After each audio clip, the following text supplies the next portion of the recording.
Bonjour et bienvenue à ce MOOC sur la prévention des risques environnementaux chez la femme enceinte et le jeune enfant. Je suis Robert Barouki, je suis professeur à la faculté de médecine de l'Université de Paris et je dirige une unité de l'INSERM qui s'intéresse aux effets de l'environnement sur la santé et à la toxicologie plus généralement. Aujourd'hui, je vous propose un cours qui s'intitule « Et si l'on parlait de la planète ?» et dont le but est de revoir ensemble les grandes organisations internationales et leurs préconisations concernant notre planète de manière très générale et quelles sont les voies d'avenir à ce niveau-là. Donc il y a un certain nombre d'instances internationales qui ont émis des propositions et des stratégies concernant notre planète. Il y a l'Organisation des Nations Unies, bien entendu, j'en parlerai quand je parlerai des objectifs du développement durable. Il y a l'Organisation mondiale de la santé aussi, l'Agence européenne de l'environnement, et puis des organismes regroupant beaucoup de chercheurs, vous en avez certainement entendu parler, le GIEC qui s'intéresse au climat et l'IPBES qui s'intéresse, elle, à la perte de biodiversité. Et puis il y a d'autres instances regroupant des scientifiques. Je parlerai du Lancet Countdown qui évalue l'impact du climat sur la santé. Il y a la déclaration d'Helsinki à laquelle j'ai moi-même participé sur la santé planétaire. Et puis la Commission européenne qui a proposé le pacte vert, en anglais le Green Deal, et qui est, je pense, un jalon très marquant dans l'ensemble de ces décisions au niveau international. D'abord, les objectifs du développement durable, ils sont nombreux, ils sont des 17 objectifs, on ne va pas les réciter tous, mais ils concernent beaucoup de choses. Ils concernent bien sûr la lutte contre la pauvreté, ils concernent la lutte contre les inégalités, ils concernent aussi des problématiques environnementales comme le changement climatique, la qualité de notre air, la qualité de l'eau, la qualité de l'alimentation, et puis des choses peut-être un peu plus, disons, politiques comme la justice dans le monde et une vraie politique de santé en général. Donc il marque, en fait, c'est une boussole, ces objectifs du développement durable, de grands objectifs que nous devons tenter de suivre. Ensuite, il y a toute une série d'autres initiatives qui ont rendu ces objectifs un peu plus concrets. Je cite par exemple la déclaration d'Ostrava, c'est une réunion ministérielle organisée par l'Organisation mondiale de la santé Europe en particulier et qui a plus insisté sur la pollution de l'air, la pollution de l'eau, les produits chimiques en général, les déchets, les sites pollués et le changement climatique. Nous avons été quelques-uns à participer à ce qu'on appelle la déclaration d'Helsinki sur la santé planétaire. Et le but principal de cette déclaration, c'est d'énoncer un certain nombre d'observations et de recommandations. Et si je dois résumer, le point essentiel, c'est de bien montrer que la santé de l'homme et la santé de la nature ne font qu'un, in fine, que cette planète a des limites qui sont finies, elle n'est pas infinie, et qu'à un moment ou à un autre, il faudra tenir compte des limites de la planète. Cette déclaration insiste beaucoup sur un point qui est franchement très important, qui est que les objectifs à long terme doivent passer bien avant les objectifs politiques à court terme. Même si l'action à court terme doit déjà commencer, on doit faire des choses à court terme, malgré tout, nous devons garder les grands objectifs à long terme comme priorité dans ce que nous faisons. Elle met aussi en avant l'importance de la science, de la connaissance scientifique pour pouvoir régler ces problèmes planétaires. Et puis il y a les rapports internationaux. Le rapport du GIEC, qui parle de changement climatique depuis des années et des années, très longtemps, qui n'a pas d'ailleurs été tellement entendu pendant très longtemps. Et là, par contre, on commence à écouter de manière beaucoup plus précise ce que le GIEC nous dit. Et depuis un certain nombre d'années, le GIEC insiste sur la relation entre changement climatique d'une part et santé humaine. Alors le GIEC établit plusieurs scénarios. Nous espérons que le scénario à réchauffement de 1,5 degré sera celui qui aboutira, mais nous n'en sommes absolument pas sûrs. Il y a d'autres scénarios à 2,7 degrés et pire encore, des scénarios à 4 degrés. Et les conséquences planétaires sont évidemment très différentes, de plus en plus inquiétantes bien entendu, c'est quasiment exponentiel comme problème. Et les conséquences sur la santé humaine sont aussi tout à fait cruciales. Un autre organisme international, regroupant aussi des experts, qu'on appelle l'IPBES, s'intéresse à la perte de biodiversité et pour le moment établit finalement un espèce de panorama de la perte de biodiversité selon les espèces un peu partout dans le monde. Et la conclusion qu'on peut tirer, c'est qu'il y a une réelle perte de biodiversité. La relation entre la perte de biodiversité et la santé humaine est très probable. On n'a pas encore tous les éléments pour établir des liens de causalité, mais cette relation est malgré tout assez probable, notamment pour tout ce qui concerne les maladies infectieuses, les maladies immunitaires. Donc j'ai beaucoup parlé de changement climatique. D'ailleurs, le vrai terme, c'est crise climatique. Ce n'est pas un simple changement, c'est une véritable crise. Pourquoi? Parce que l'impact sur la santé, évidemment, de l'environnement, la santé des écosystèmes, mais la santé humaine aussi, est considérable. La liste est longue, elle peut un tout petit peu faire peur, mais malgré tout, il faut qu'on en ait conscience. Il y a sans doute une augmentation à prévoir des maladies infectieuses, avec des maladies comme le chikungunya, la dengue, des maladies aussi qui viennent des eaux polluées, aussi, donc qui sont tout à fait au premier plan. Il y a des impacts sur des maladies pulmonaires, respiratoires, avec cette augmentation des températures, et du coup aussi des maladies cardiovasculaires. La sévérité de l'augmentation de température peut être telle qu'il peut y avoir des canicules de plus en plus fréquentes, et nous avons déjà vécu ce type de canicule, et nous avons vu l'impact sur la mortalité. Il y a des maladies aussi liées indirectement au changement climatique. On s'attend à ce qu'il y ait une désertification plus importante. Ça peut entraîner de la malnutrition, en tout cas dans certains pays. Et puis, sans doute, un soleil plus présent et des UV plus présentes pouvant entraîner un certain nombre de maladies de la peau et des cancers.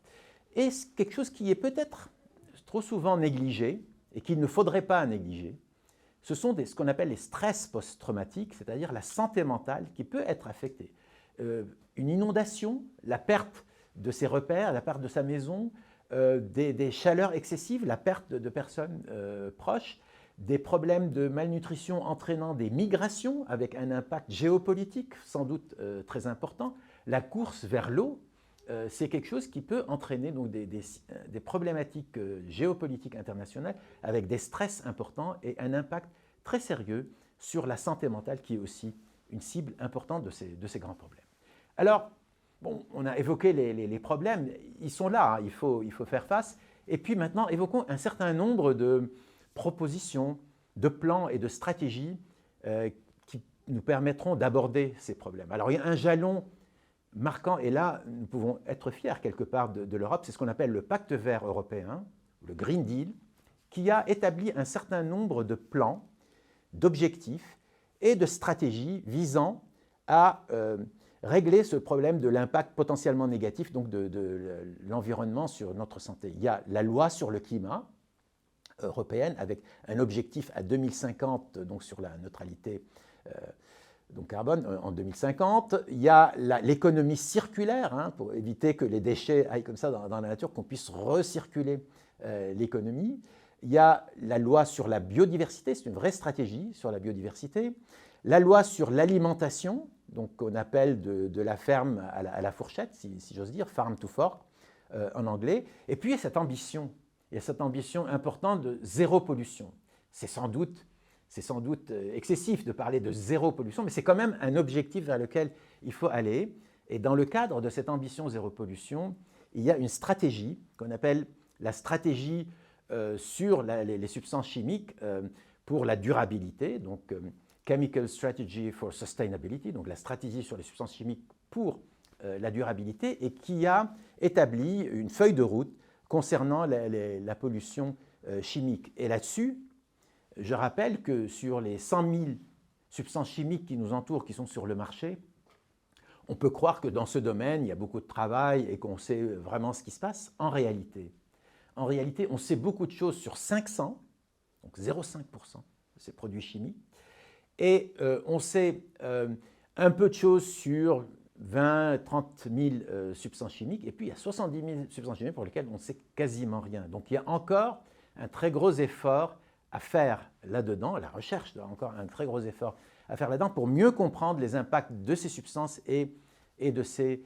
mélanges de ces différentes substances chimiques. Et il y a toute une série de choses qu'on peut faire dans le domaine qui sont actuellement démarrées pour pouvoir répondre à ce manque de connaissances. Moi, j'ai participé en particulier, j'ai même coordonné un programme qui s'appelle le programme HERA, qui avait pour but de proposer à la Commission européenne un agenda de recherche pour pouvoir, disons, régler ces questions et mieux comprendre ces questions de l'effet de l'environnement sur la santé. Et on a séparé le cadre de notre travail en 3 grands cadres. Le premier, c'est étudier les expositions elles-mêmes, hein, les produits chimiques, le bruit, les infections, etc. Deuxièmement, étudier tout ça, mais dans un cadre bien précis. Qu'est-ce que ça donne dans le milieu urbain, dans nos villes? Comment organiser nos villes pour qu'elles soient des villes profitables pour la santé plutôt que d'être des villes qui aient un impact négatif sur la santé? Comment organiser les blocs d'immeubles, par exemple, dans les villes, où mettre les espaces verts, les plans d'eau, etc., etc. C'est vrai aussi pour la ruralité, pour la campagne, mais c'est vrai aussi pour le milieu du travail, qui est un milieu très important sur lequel nous devons nous pencher. Et puis, il y a des approches beaucoup plus générales. Comment éviter que cette crise climatique n'ait un impact trop important sur notre environnement et notre santé? Comment limiter la perte de biodiversité? Comment nous adapter socialement, politiquement, économiquement, sur le plan juridique, nous adapter pour essayer d'aborder ces questions-là. Et nos propositions, bon, à grands traits, sont d'abord réduire l'impact du changement climatique et de la perte de biodiversité sur notre santé. Deuxièmement, promouvoir dans les villes une politique, une stratégie, dans les villes et dans nos campagnes, une politique, une stratégie favorable à la santé plutôt que l'inverse, comme je l'ai dit tout à l'heure. Prévenir l'impact de tous ces stresseurs environnementaux, qu'ils soient chimiques, physiques, biologiques, sociaux. Mieux comprendre finalement l'impact de ces facteurs environnementaux sur la santé et le fardeau qu'ils nous font subir. Par exemple, quelle est la part finalement de la pollution de l'air dans nos problèmes de santé? En fait, elle est considérable. Quelle est la part du plomb dans nos problèmes de santé? Pour que les décideurs publics puissent savoir où ils doivent mettre l'essentiel de leurs efforts. Ensuite, évidemment, pour faire tout ça, il faut des infrastructures. Il faut de grosses infrastructures pour mesurer les produits chimiques, stocker les données, faire un monitoring global, une surveillance globale de notre planète, etc., etc. Et puis, promouvoir ce qu'on appelle ce changement, on appelle ça une transformation sociale, pour que nos sociétés puissent s'adapter à l'ensemble de ces questions, pour réduire leurs impacts et puis arriver à modifier le cours des événements dans un sens qui limite l'impact négatif de ces changements globaux sur notre santé. Voilà un certain nombre de propositions. Alors, avec tout ça, est-ce qu'il y a des raisons d'espérer? Nous pensons que oui, il y a des raisons d'espérer. Pourquoi? Parce que nous nous rendons compte qu'il y a maintenant une vision beaucoup plus intégrée des défis. J'ai parlé de santé planétaire, c'est-à-dire on réfléchit en même temps à un ensemble de problèmes et on ne prend pas les problèmes un par un en oubliant que les autres existent. Il n'y a pas que les stress chimiques, il faut penser aussi aux stress physiques, aux stress sociaux. Ça entre typiquement dans cette notion d'exposome que nous avons exposée tout à fait au début de ce cours. L'exposome regroupe l'ensemble des expositions tout au long de notre vie. Et c'est très important parce qu'on peut être impacté tout au long de notre vie avec des effets qui apparaissent beaucoup plus tard. Nous pensons aussi que ce culte du long terme est très important et je pense que ça va se développer de plus en plus. Bien sûr, quand on observe notre entourage, évidemment, un politique qui a quelques années devant lui doit aussi penser au court terme, mais les décisions de court terme peuvent être faites dans une optique à très long terme. Et cette vision qui n'est pas seulement une vision sur une vie, une génération, mais elle doit être une vision intergénérationnelle, multigénérationnelle. C'est-à-dire que dans toutes nos décisions, finalement, nous devons non seulement penser à l'impact que ça a sur nous, mais à l'impact que ça a sur nos enfants, nos petits-enfants, sur les générations futures. Et ça, c'est un véritable problème éthique. D'ailleurs, vous savez, on donne des noms à toutes ces générations. On a parlé de baby boomers, on a parlé de génération X, des millennials, des générations Z qui est née avec un téléphone portable dans la poche. Eh bien, la génération actuelle, moi je propose qu'on l'appelle la génération CC pour crise climatique, parce qu'au fond, ils vont vivre ça, ils vont vivre notre adaptation à ces crises environnementales qui vont nous affecter, y compris dans notre vie la plus quotidienne. Tout ceci sera possible aussi par une meilleure alliance entre la science et la société. La science est extrêmement importante. Il faut qu'on redevienne un peu plus rationnel et qu'on fasse entrer la science de manière beaucoup plus claire et nette et effective dans nos décisions publiques, avec y compris le développement de technologies qui servent à nous guérir, d'une part, bien sûr, si on est malade, mais idéalement au service de la prévention, c'est-à-dire si on peut éviter de tomber malade, c'est encore mieux. Et rechercher des co-bénéfices partout. Par exemple, si on a des villes où il y a moins de circulation automobile, moins de pollution automobile par le diesel ou par l'essence, etc., d'une part, c'est bien pour le climat, d'autre part, c'est bien pour la pollution de l'air, donc directement, c'est un effet bénéfique direct, mais aussi, si on utilise moins la voiture, on va marcher sans doute plus, on va faire un peu plus de vélo, et l'exercice physique, c'est très bien. C'est ce qu'on appelle les co-bénéfices, et il faut vraiment les chercher partout. Et puis enfin, je pense que tout ça mène à quelque chose qu'on pourrait appeler le planétarisme. C'est une espèce d'universalisme un peu nouveau, qui met en avant non seulement les aspects sociaux, les aspects économiques ou politiques, mais qui met en avant surtout notre environnement, notre santé et la science qui doit nous permettre de mieux vivre dans cet environnement. Il les mettrait au premier plan, donc ce planétarisme. Avec ces quelques mots, donc je vous remercie pour votre écoute et j'espère que ce MOOC vous a renseigné sur ces problématiques de santé environnementale et vous a donné de vous y intéresser encore plus en lisant et éventuellement en participant à l'adaptation de nos sociétés à ces différents changements.